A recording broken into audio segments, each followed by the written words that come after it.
নবনীরদ-নিন্দিত কান্তিধারম রসসাগর নাগর ভূপবরং। हरे कृष्णा, दंडवत प्रणाम। हम लोग श्रीमद् भागवतम के छठे स्कंद में 11वां अध्याय चल रहा है। आज हम लोग श्लोक संख्या 24 से कंटिन्यू करेंगे। श्रीमद् भागवतम 6.11.24 ऑनवर्ड्स। फिर से एक बार श्लोक दोहराइए। अहम हरे तव पदे कमूल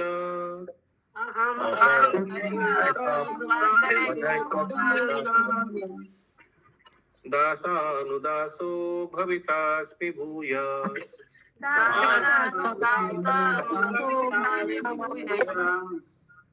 मनस्मरिता शुपतेर्गुणांस्ते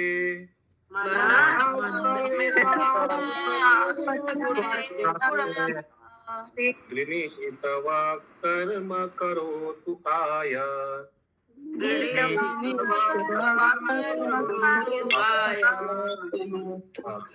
पढ़िए माता जी, अनुवाद पढ़िए। केशव जगत प्रिय माता जी, अनम्यूट करके पढ़िए। हे पूर्व पुरुषोत्तम भगवान, क्या मैं पुनः आपका दासानुदास बन सकूंगा जो आपके ही चरण कमल की ही शरण लेते हैं?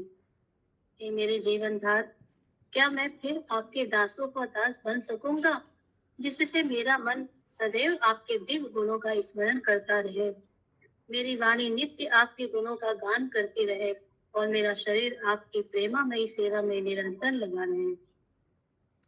तो वित्रासुर ऐसे फिर से स्तुति करते हैं। इससे पता चलता है कि एक समय वो बहुत अच्छा स्थिति में he was well established in service of Lord। इस श्लोक में भक्ति में गण का साथ बार-बार पूछ रहा है कि हम क्या फिर से वो फिर कब वो कर पाएंगे क्या जैसे मैं कर रहा था। सो ये श्लोक बहुत इंपॉर्टेंट। दासानुदासो, दासों का अनुदास। तात्पर्य इस श्लोक में भक्ति में जीवन का सार दिया गया है। पहले मनुष्य को श्री भगवान के दास का भी दासानुदास दास बनना पड़ता है। श्री चैतन्य महाप्रभु ने यही उपदेश दिया है और अपना उदाहरण प्रस्तुत करके दिखाया है कि जीव आत्मा को सदैव गोपियों के पालक भगवान श्री कृष्ण के दास बनने की आकांक्षा करनी चाहिए। तो आप लोग हमको बताइए कुछ उदाहरण चैतन्य महाप्रभु के जीवनी से जहां ये प्रदर्शन होता है।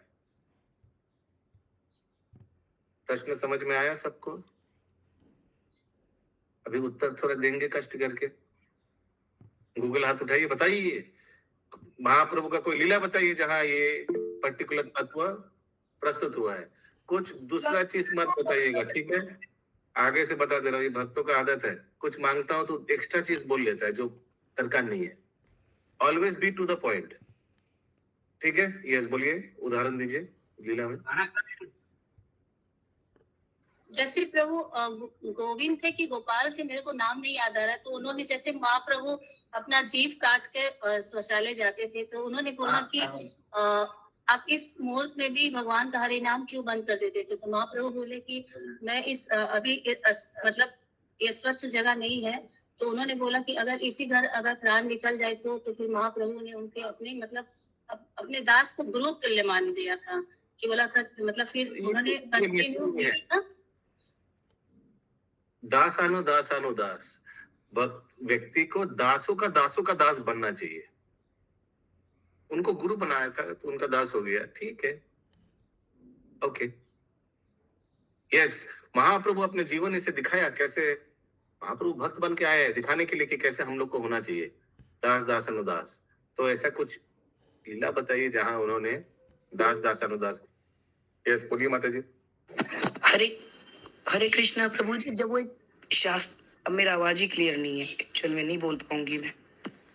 अरे आप बोलिए ना, हम लोग को सुनाई देता है, नहीं तो मना कर देता। वो जब वो एक जगह आते हैं ना उनसे शास्त्रार्थ करने, तो वो उनके गेट पे जाके बैठ जाते हैं, मतलब जहाँ पर डोर होता है, तो वो उनको प्रकाशानंद सरस्वती थे या क्या नाम था मुझे याद नहीं है, फिर उनको जाते हैं उठा कर लाते अपने समीप। तो एग्जाम्पल आएगा दासानुदास में। ओके ठीक है। गुंडीचा मार्जिन में थोड़ा आता है, एक सेकंड होल्ड कीजिए और सोचिए।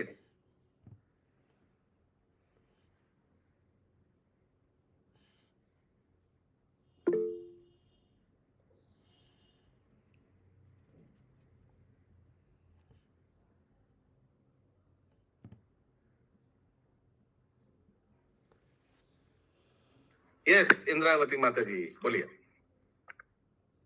हरे कृष्णा प्रभु जी। जो महाराज रुद्र प्रताप सिंह थे, उड़ीसा के राजा जो थे, उनको चैतन्य महाप्रभु स्वीकार नहीं करते थे, परंतु उन्होंने उनके एक शिष्य की शरण ली, जो दासानुदास की शरण ली। इसके कारण फिर उन्होंने भगवान उनको वाह, चैतन्य महाप्रभु स्वीकार किए। बहुत अच्छा, बहुत अच्छा। ओके, मैं मांग रहा था चैतन्य महाप्रभु के अपना खुद प्रदर्शन कराया। ठीक है, आप प्रताप रुद्र महाराज का बता दिया। महाराज प्रताप रुद्र, रुद्र प्रताप सिंह नहीं, ये रुद्र प्रताप सिंह कोई कहीं राजस्थान का कोई होगा शायद। ये महाराज प्रताप रुद्र। या good good example, very good example. Yes बोलिए निर्गुणा माता जी। वो जब शील हरिदास ठाकुर जी के लिए प्रसादम लेके जाते थे जगन्नाथपुरी से, वो आएगा दासानुदास में। हाँ हाँ, वे भक्तों का प्रसाद रामाचार्य लेके जी जा रहा था। Excellent, very good example. Daily Haridas Thakur के लिए प्रसाद ले आते थे जगन्नाथपुरी से। उनका हरिदास ठाकुर जब अपना देह रखा तो श्राद्ध के लिए खुद अपना दासों, भगवान का दासों का दास का सेवा करने के लिए खुद श्राद्ध के लिए सबसे भीख मांगा, कलेक्शन किया। एक आना शायद, आई डोंट नो, सबसे भीख मांग के भोजन पका खुद अपने हाथ से परोसा, है ना। गुंडीचा मार्जिन के समय हम लोग देखते हैं कैसे भगवान का सब सेवकों को सेवा में लगा दिया और उन लोग को हेल्प कर रहा था। तो ऐसे महाप्रभु खुद अपने जीवनी से दिखाया कि कैसे जो भक्त लोग ऑलरेडी सेवा में है उन लोग को सेवा करना चाहिए।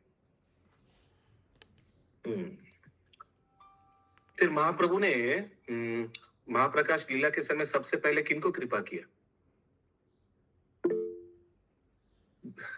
बोलिए। वो दुखी थे ना, एक माता जी दुखी थी, बोले आके तुम सुखी हो जाओ। वो क्या कर पानी रहा था? भरने का कार्य करते थे।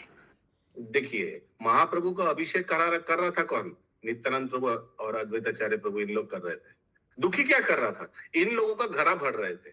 जा जाकर, औरत थी लेकिन जा जाकर गंगा से घड़ा उठा कर पानी, गंगा पानी ले आकर उनको सेवा कर रहा था, जो महाप्रभु को सेवा कर रहा था। ये हुआ ना दास दास अनुदास। या वेरी गुड। आगे। गोपी भरतो पदकमल्योदशिदान् सुरदश। नहीं आती। गोपी भक्तोर पद कमल और दास दासन दास। ये श्लोक का स्टार्टिंग क्या है? नहीं पता। ये श्लोक का स्टार्टिंग क्या है? कौन बता पाएगा? ये श्लोक का स्टार्टिंग गूगल से मत पूछिए। गोपी गीत। स्टार्टिंग क्या है श्लोक का? ना हम विप्रो ना चर नरपति ना वैश्यो ना शूद्रो, और भी कुछ है, ना सन्यास, और भी कुछ है, किंतु निखिला सोपी समथिंग समथिंग गोपी भर्त पद कमलोर दास दासन उदास। एक मिनट, ये श्लोक बहुत इंपॉर्टेंट है सबके लिए। एक बार सब हम लोग देख लेते हैं।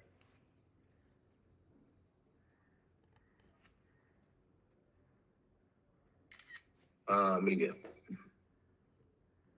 ये सब ये चैट बॉक्स में देखिए और मेरे बात दोहराइए।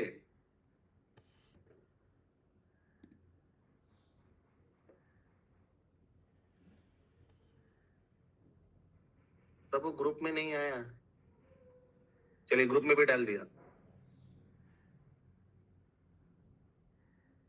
प्रभु मेरा व्हाट्सएप में नहीं आता है, वो मैं कुछ नहीं कर पाऊंगा। ये देख लीजिए, सब बोलिए। ना हम विप्रो ना च नरपति ना विप्रो ना च नरपति ना वैश्यो न शूद्रो ना वैश्यो ना शूद्रो ना हम वर्णी न च गृहपतिर् ना हम वर्णी ना गृहपति ना वनास्थो यतिर्वा ना वनास्थो यतिर्वा।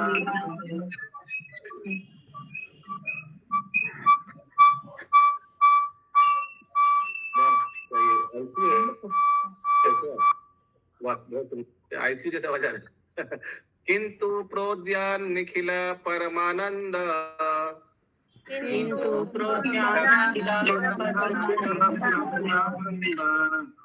पूर्णामृतेभ्येर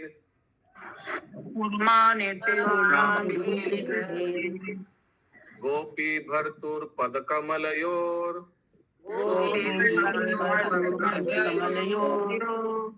दास दासानुदास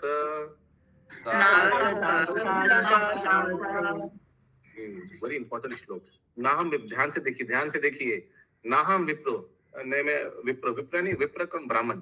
नाचा नरपति, ये राजा भी नहीं, मैं क्षत्रिय भी नहीं हूँ। एक सेकंड होल्ड कीजिए। हेलो,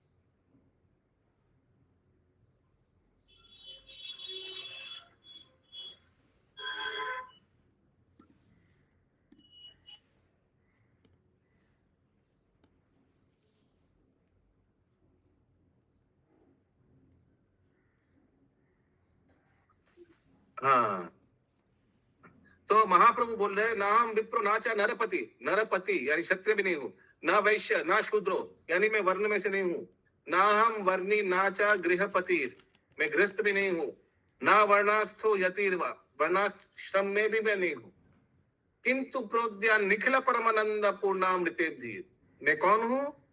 मैं उस व्यक्ति जो पूर्ण प्रोद्यान निखिल भगवान श्री कृष्ण, उनका गोपी भक्त पद कमलोर दास दासानुदास, उनका जो गोपी है जो उनको सेवा करता है, उनका गोपियों का दास का दास का दास। तो वर्णाश्रम भी हमारे लिए लागू नहीं है, महाप्रभु बताते हैं। वर्णाश्रम की ऊर्ध्व है, ही इज अबव वर्णाश्रम, साक्षात भगवान है। सो वेरी वेरी इंपॉर्टेंट श्लोक। सो भक्त बनने के लिए किसी को ये सब नहीं होने जरूरत है, पहले जरूरत है लेकिन इसकी ऊर्ध्व, ठीक है। प्रभु जी वर्णाश्रम धर्म कहते हैं कि प्लेटफॉर्म है? प्लेटफॉर्म है, हाँ, उड़ने के लिए, भक्ति के लिए वो जरूरत है इमीडिएट इनिशियली। यस, आगे माता जी। इसका अर्थ यह हुआ है कि मनुष्य को चाहिए कि ऐसा गुरु स्वीकार करे जो गुरु शिष्य परंपरा से संबंधित हो और श्री भगवान के दास का भी दास हो। इसी के निर्देश में वह अपनी तीनों संपत्तियां अर्थात मन, वाणी तथा शरीर को लगाए। गुरु के आदेश अनुसार शरीर को शारीरिक कार्यों में लगाए, मन भगवान श्री कृष्ण के विषय में निरंतर सोचे और अपनी वाणी को श्री भगवान के यश के प्रचार में लगाए। यदि मनुष्य इस प्रकार से श्री भगवान की प्रेमामयी सेवा करता है तो उसका जीवन सार्थक हो जाता है।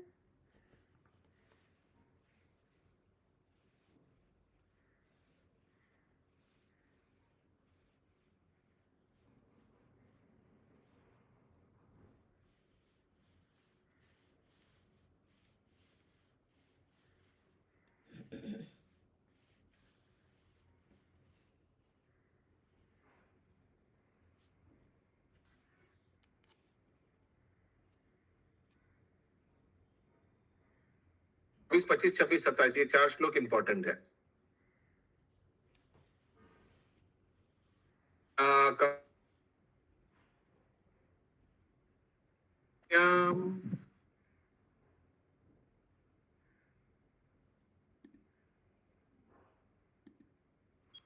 ना सर्व ना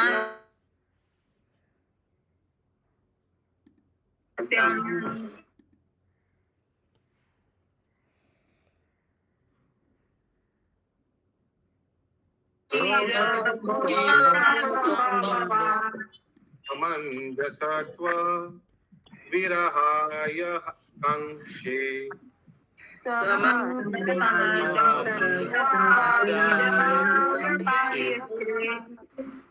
हाँ बोलिए।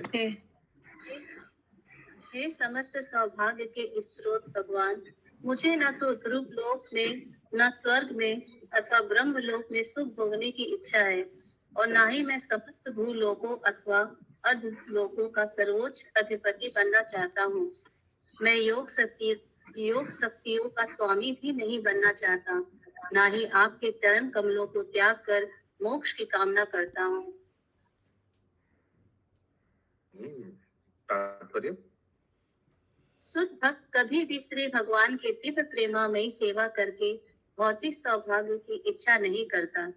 वह तो श्री भगवान तथा उनके पार्षदों की निरंतर संगति में रह के श्री भगवान की प्रेमामयी सेवा में लगा रहना चाहता है। जैसा कि पिछले श्लोक में वर्णन हुआ है, दासानुदासो भवि तास्मि। इसकी पुष्टि श्री नरोत्तम दास ठाकुर ने की है। तादेर चरण सेवी भक्त शनिवास, जन्मे होई अभिलाष। शुद्ध भक्त की यही अभिलाषा रहती है कि वह भक्तों की संगति में रह के श्री भगवान तथा उसके दासों की सेवा करता रहे।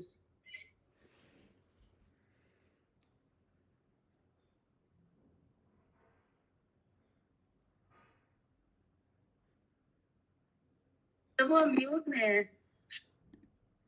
क्योंकि लोगों को लग सकता है कि हम भगवान को सेवा करेंगे डायरेक्ट, हम क्यों भक्तों का सेवा करें, हम इधर भगवान का सेवा करने के लिए आए।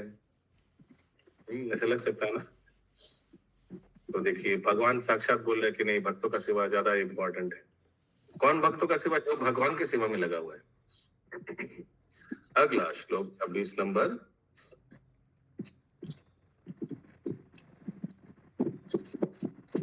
अजात पक्ष इव मातरम खाग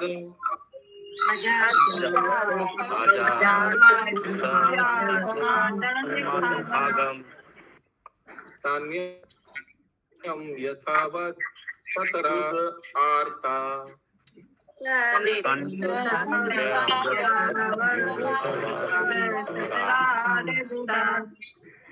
प्रियं प्रियेव व्युसितं विषण्ण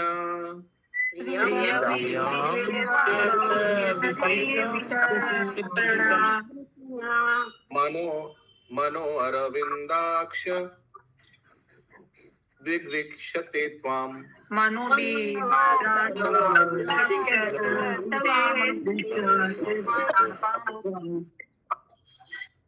हे कमल नयन भगवान, जैसे पक्षियों के पंख विहीन बच्चे अपनी माँ के लौटने तथा खिलाए जाने की प्रतीक्षा करते रहते हैं, जैसे रस्सियों से बंधे छोटे छोटे बच्चे गाय दूहे जाने की प्रतीक्षा करते रहते हैं, जिससे उन्हें अपनी माताओं का दूध पीने का मिले, या जैसे योगिनी पत्नी घर से दूर बसे अपने प्रवासी पति के लौटने तथा सभी प्रकार से तुष्ट किए जाने के लिए लालायित रहती है, उसी प्रकार मैं आपकी प्रत्यक्ष सेवा करने के अवसर पाने के लिए सदैव उत्कंठित रहता हूँ। तात्पर्य।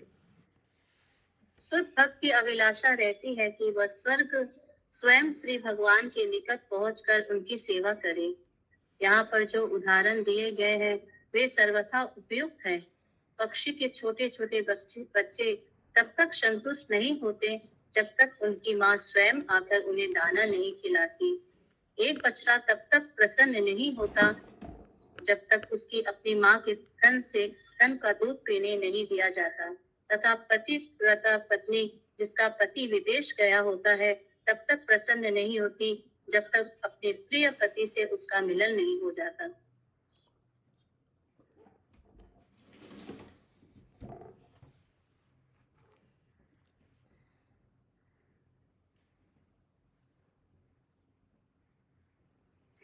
अंतिम स्तुति 27 नंबर। ये सब वृत्रासुर इंद्र के सामने भगवान का स्तुति कर रहे हैं। ममोत्तम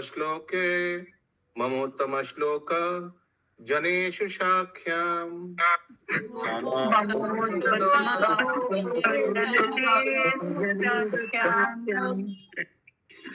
संसार चक्रे भ्रमता स्वकर्मभिः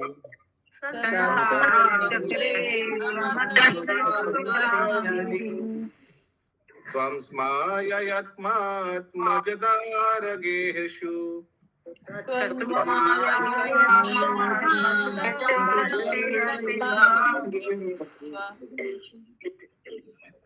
आसक्तचित्तस्य नानाथ भूयात् हे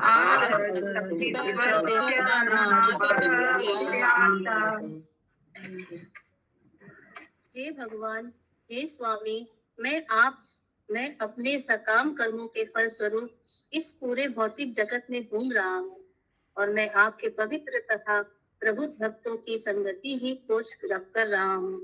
आपकी बहिरंगी शक्ति अर्थात माया के प्रभाव से अपने शरीर, पत्नी, संतान तथा घर के प्रति मेरी आसक्ति बनी हुई है, किंतु मैं अब और अधिक आसक्त नहीं बने रहना चाहता हूँ। मेरा मन, मेरी चेतना तथा मेरा सर्वस्व आपके ही प्रति अनुरुक्त है। इस प्रकार श्रीमद् भागवतम के षष्ठ स्कंद के अंतर्गत वृत्रासुर के तीव्र गुण नामक 11वें अध्याय के भक्ति वेदांत तात्पर्य पूर्ण हुए। जगत गुरु श्रील प्रभुपाद की जय जय जय जय। यस अथवा माता जी, प्रभु अंतिम वाला किसने बोला? चारों ही सब वित्रासुर ही बोल रहे हैं। वित्रासुर बोला तो वो क्या गृहस्थ था? उसकी पत्नी बच्चे सभी थे? ये तो उल्लेख नहीं है, जरूर था उसीलिए बोल रहे हैं।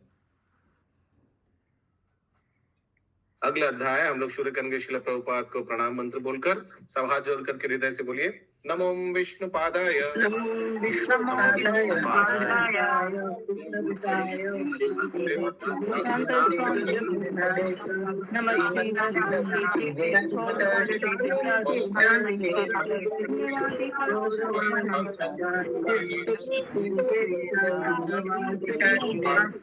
विशेष शून्यवादी पाश्चात्य स्थान में श्री प्रभुपाद की जय।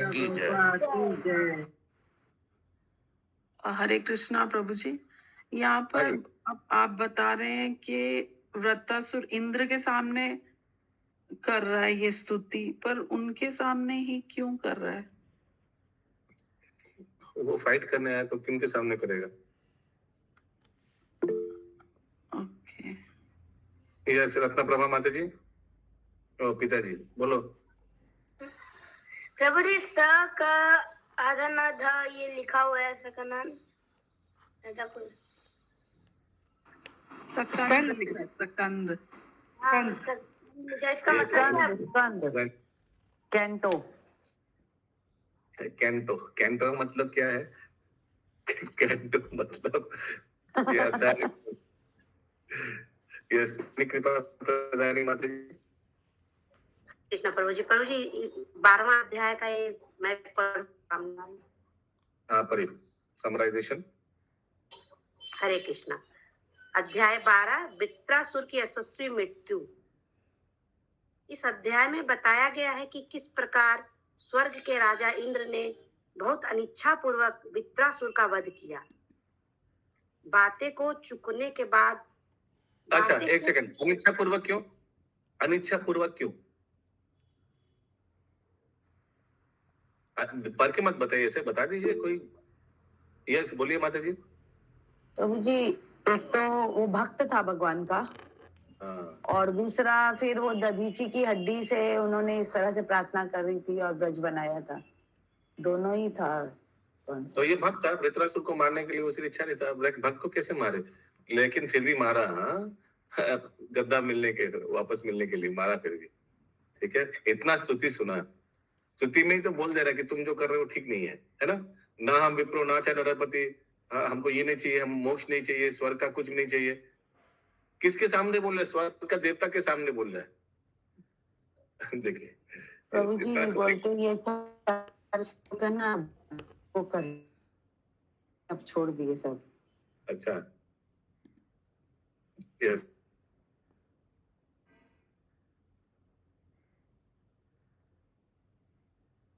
एकदम अचंभा में रह गया कि मतलब असुर होके और देवताओं से बढ़ के उच्च भक्ति, मतलब शुद्ध भक्ति इस तरह से वो वंदना किया, भगवान का स्तुति किया। क्योंकि देवता लोग भी तो मिश्रित भक्त हैं, वो लोग को भी तो कुछ चाहिए, लेकिन इसको तो कुछ भी नहीं चाहिए। ये देख के उनको इच्छा नहीं हुआ कि इसकी मृत्यु हो मेरे हाथों। हाँ और नहीं, लेकिन परिवर्तन भी तो नहीं हुआ, मारा भी।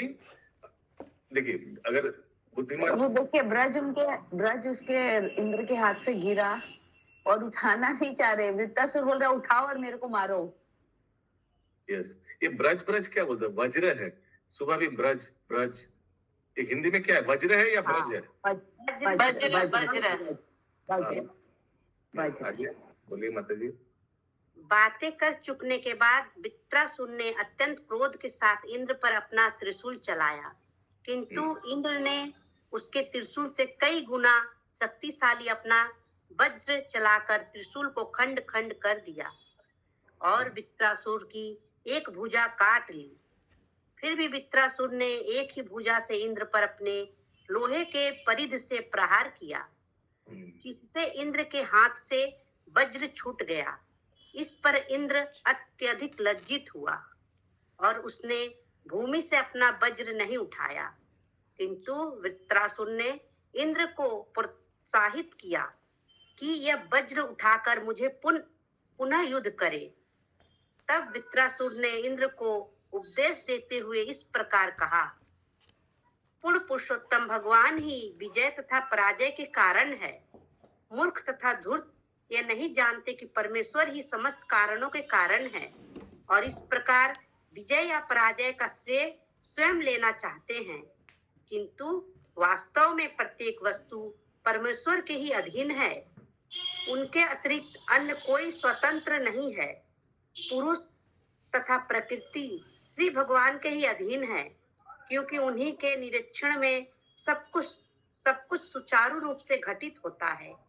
प्रत्येक कार्य में परमेश्वर का हाथ न दिखने से मूर्ख अपने आप को ही प्रत्येक वस्तु का शासक तथा नियामक मान बैठता है, किंतु जब उसे ज्ञान होता है कि वास्तविक नियामक पूर्ण पुरुषोत्तम भगवान है, तो वह समस्त दुख, सुख, भय तथा अपवित्रता की प्रासंगिकताओं से मुक्त हो जाता है। इस प्रकार इंद्र तथा वृत्रासुर में लड़ाई ही नहीं हुई, वरन दार्शनिक वार्ताएं भी हुई। इसके बाद भी वे फिर से लड़ने लगे। इस बार इंद्र अधिक शक्तिशाली था और उसने वृत्रासुर की दूसरी भुजा भी काट दी।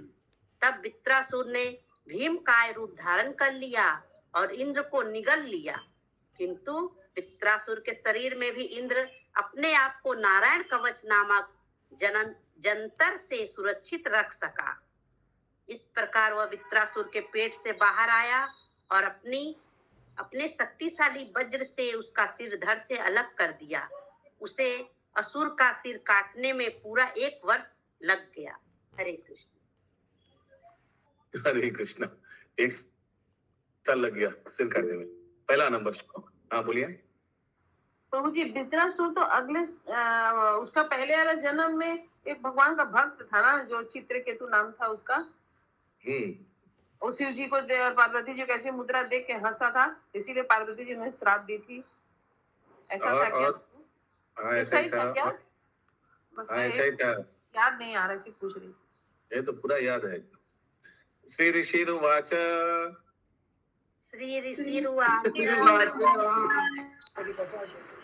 ये ऋषि माने सुखदेव गोस्वामी जी बोल रहे परीक्षित महाराज को, ठीक है। एवं जिहासुर नृपदे हमाजाओ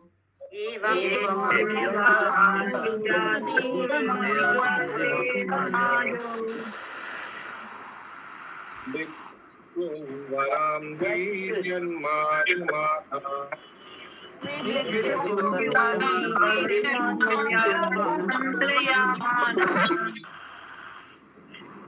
शूलं प्रगृह्यपातत्सुरेन्द्रम्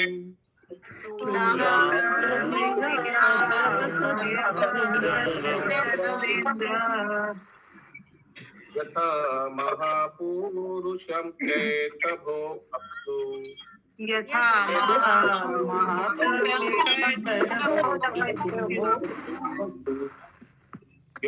म्यूट सब म्यूट करिए। बोलिए माता जी। मैं पढ़ूं प्रभु जी कि माता जी पढ़ेंगे? हरे कृष्णा। प्रभु जी, ये किसने किसको बोला है? Just said Sukhdev Goswami. ऋषि रुवाचा बोला ना, तो उसीलिए मैं बोला कि सुखदेव गोस्वामी परीक्षित महाराज। सुखदेव गोस्वामी जी का ये श्लोक है, ठीक ठीक है, कविता माता जी आप पढ़ना चाहेंगे? ओके प्रभु। ओके। सुखदेव गोस्वामी ने कहा, अपना शरीर छोड़ने की इच्छा से वृत्तासुर ने विजय की अपेक्षा युद्ध में अपनी मृत्यु को श्रेयस्कर समझा। हे राजा परीक्षित, उसने अत्यंत बलपूर्वक अपना त्रिशूल उठाया और बड़े वेग से स्वर्ग के राजा पर उसी प्रकार से आक्रमण किया जिस प्रकार ब्रह्मांड के जलमग्न होने पर कैटब ने श्री भगवान पर बड़े ही बल से आक्रमण किया था। ये तात्पर्य। मधु कैटब दानव ने आक्रमण किया था भगवान को, उसी तरह से ये वृत्रासुर ने इनको आक्रमण किया, इंद्र को। बोलिए माता जी। ओके। प्रभु ये तो सब दो हाथ तो कट चुके थे ना, तो फिर त्रिशूल उठाया बलपूर्वक। अरे ये तो समराइजेशन था। अच्छा। वो आएगा आगे आगे। अनुवाद तात्पर्य। यद्यपि वृत्तासुर ने इंद्र को बारंबार प्रेरित किया कि वह उसे अपने वज्र से मार डाले, किंतु इंद्र इतने बड़े भक्त को मारना नहीं चाहता था, इसलिए वज्र नहीं चला रहा था। अतः जब वृत्तासुर निराश हो गया कि उसके प्रेरित करने पर भी वह आनाकानी कर रहा है, तो उसने बड़े वेग से इंद्र पर अपना त्रिशूल चलाया। वृत्तासुर को विजय। सुबह हो रहा था कुछ, सुबह भी ऐसे था ना रामायण में, भगवान रामचंद्र जी को एक भक्त पे नहीं मारने, सोच रहा था नहीं मारेंगे तो भक्त कैसे मारे विभीषण। फिर वो भक्त ने, शायद विभीषण का ही पुत्र था, भगवान पे प्रहार करता है, फिर भगवान बाध्य होकर उनको मारता है ना, था ना सुबह रामायण में, तो वो याद नहीं आ रहा है। ओके आगे। हाँ प्रभु जी था। ओके। वृत्तासुर को विजय में कोई रुचि नहीं थी। वह तो चाहता था कि वह मारा जाए, जिससे तुरंत भगवान के धाम जा सके, जैसा कि भगवत गीता 4.9 में पुष्टि की गई है। त्यक्त्वा देहम पुनर्जन्म नेति। इस शरीर को त्यागने के बाद भक्त तुरंत भगवान कृष्ण के धाम चला जाता है और दूसरा शरीर धारण करने के लिए कभी नहीं लौटता। यही वृत्तासुर का अभिप्राय था। हरे कृष्णा। इसलिए वृत्रासुर तो एकदम स्टार्टिंग में बता रहे था इंद्र को, अरे वज्र यूज करो। इंद्र तो गदा वदा यूज कर रहा था, याद है, एकदम स्टार्टिंग में बोला था भाई वज्र यूज करो, इधर ही खत्म कर दो। अगला श्लोक 2 नंबर। ततो युगान अग्नि कठोरा जीवाम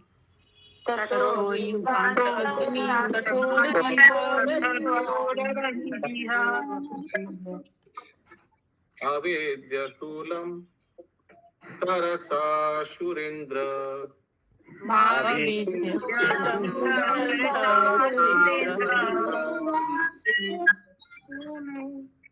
क्षिप्त्वा महेंद्राय विनद्या वीरो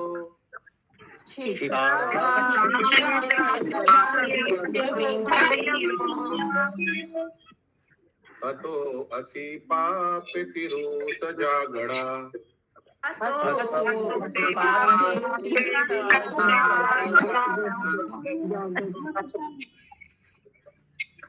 यस। अनुवाद। तब असुरों में महान वीर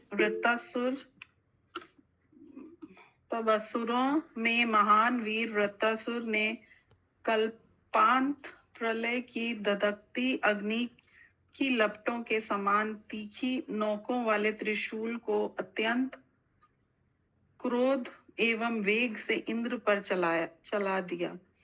उसने गजराज कहा, ओ पापी, अरे पापी, मैं तेरा वध किए देता हूँ। ऐसे बोलने से कोई वध भी नहीं करेगा, उसे थोड़ा अरे पापी, मैं तेरा वध किए देता हूँ। ठीक है, ऐसे वृत्रासुर ने बोला।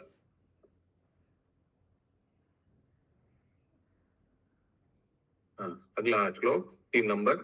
का आपतात विचलाद ग्रहोल कवम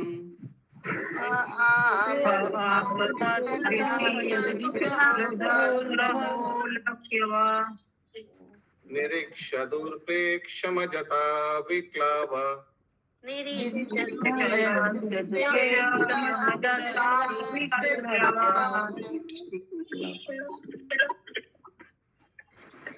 वज्रेण वज्री सतपर्वनाच्छेद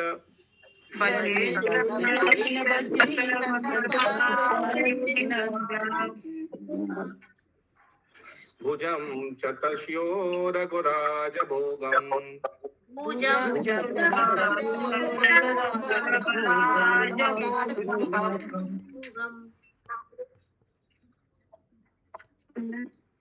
यस, अनुवाद। आकाश में उड़ता हुआ वृत्तासुर का त्रिशूल प्रकाशमान उल्का के समान था।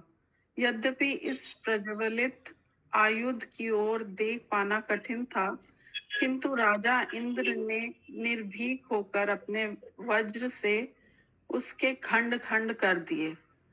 उसी समय उसने वृत्तासुर की एक भुजा काट ली, जो सर्पों के राजा वासुकी के शरीर के समान मोटी थी। हरे कृष्ण। यस,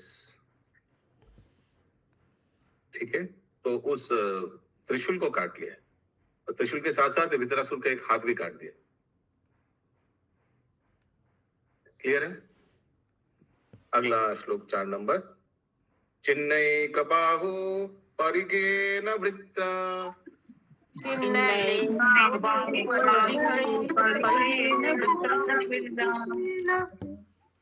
सम्राट आसाद्य गृहीत वज्रम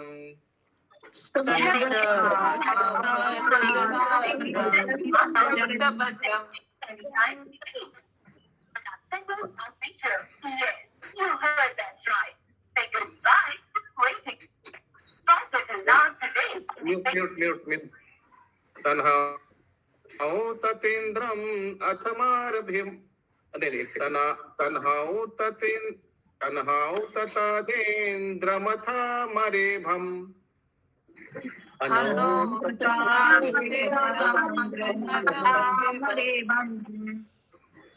वज्रम च हस्तान न पतान मघोना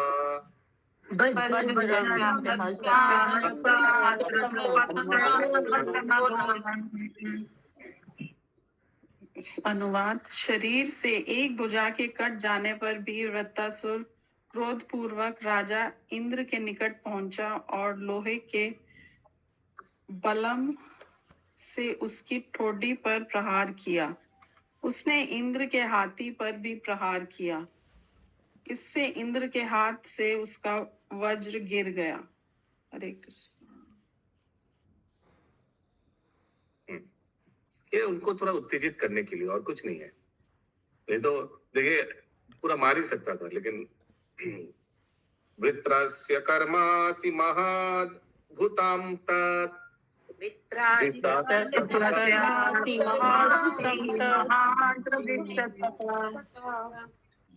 सुरश्चरण सिद्ध संघा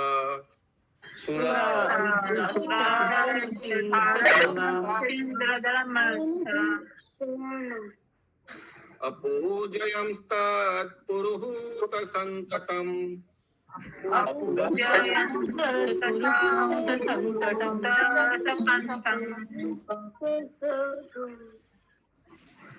निरीक्षहाहेति विचुक्रुशुर्भभृश्यम्